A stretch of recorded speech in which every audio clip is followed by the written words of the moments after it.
Hey everyone, welcome back to the channel and to another character spotlight.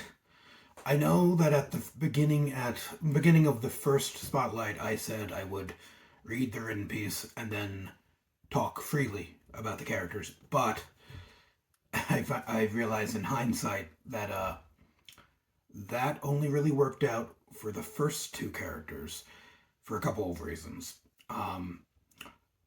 The characters to come, the spotlights I've written are a lot meatier.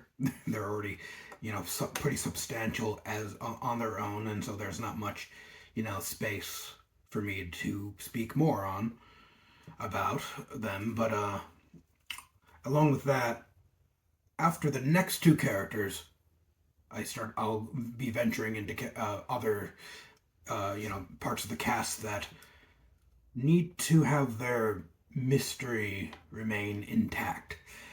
So naturally, I don't want to talk too much about them. I'll do what I can with the spotlights, but I don't want to ruin anything.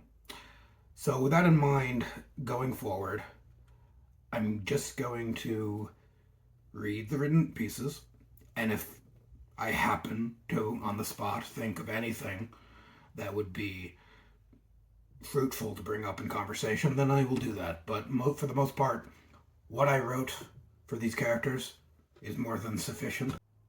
But with that in mind, let's go ahead and start the next spotlight. Virdeus, a man of great suffering and pain, and one with quite the unusual history.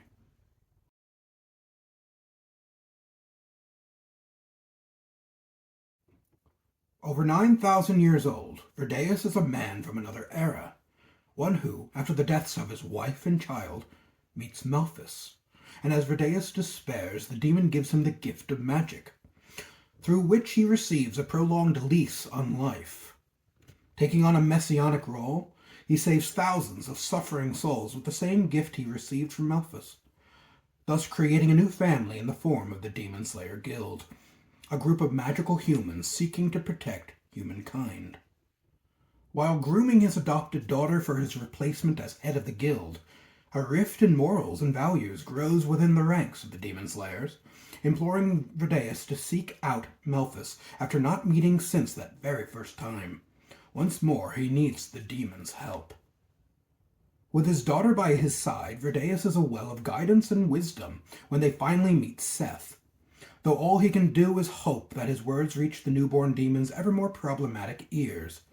After all, Virdeus knows a thing or two about what problems magic can bring, because, fun fact, Virdeus's name came from squishing two Latin words together, vir meaning man and deus meaning God.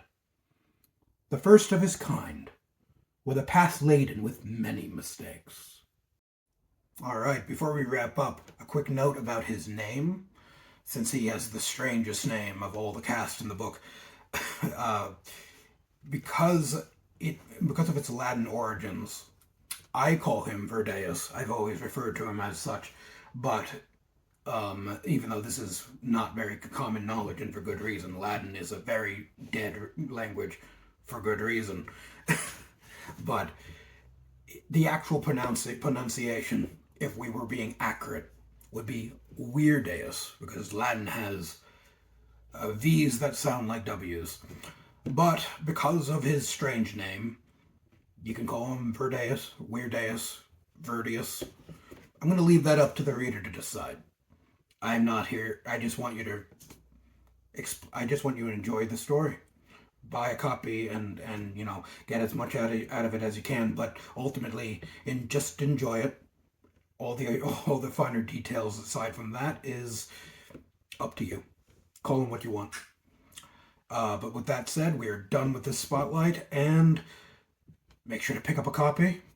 The pre-order link is in the description below.